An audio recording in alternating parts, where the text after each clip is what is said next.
Law and liberation. From the rise of the Black Lives Matter movement, now comes the rise of Law for Black Lives, a collective of lawyers, law students, jailhouse lawyers, and other legal workers in support of the latest iteration of the Black Freedom Movement. It couldn't come at a better time. For times of social movements need all the legal assistance it can muster.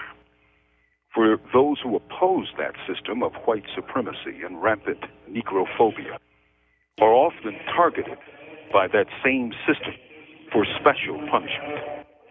Perhaps the most renowned black lawyer in U.S. history, Charles Hamilton Houston, who trained Thurgood Marshall in the law, taught his students a lawyer's either a social engineer or he's a parasite on society.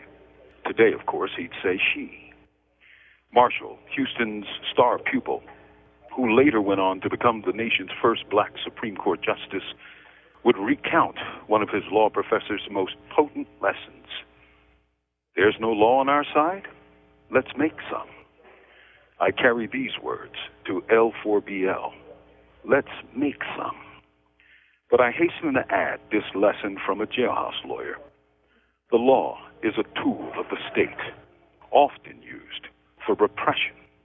Where are the lawyers challenging unjust and unconstitutional laws like Clinton's Anti-Terrorist and Effective Death Penalty Act, known as AEDPA, AEDPA, or the Prison Litigation Reform Act?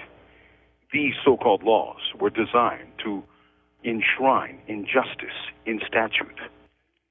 The gay rights movement forced the fall of DOMA, the patently unconstitutional Defense of Marriage Act.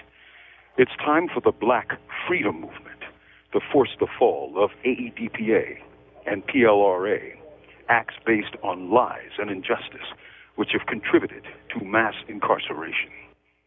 I've quoted a preeminent law professor.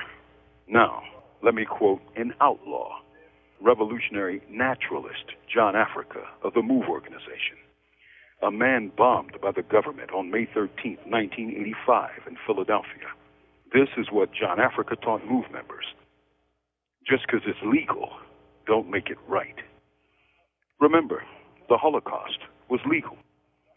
Slavery, one of the greatest crimes against humanity, was legal. The mass internment of Japanese Americans, according to the U.S. Supreme Court's Korematsu decision, was legal. All of this was legal. But was it right? To L4BL, let's fight for what's right. For freedom, not mass incarceration. For justice, not repression. Because Black Lives Matter, all Black Lives Matter. On the move. Long live John Africa. All power to the people.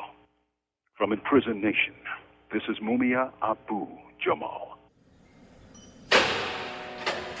These commentaries are recorded by Noel Hanrahan of Prison Radio.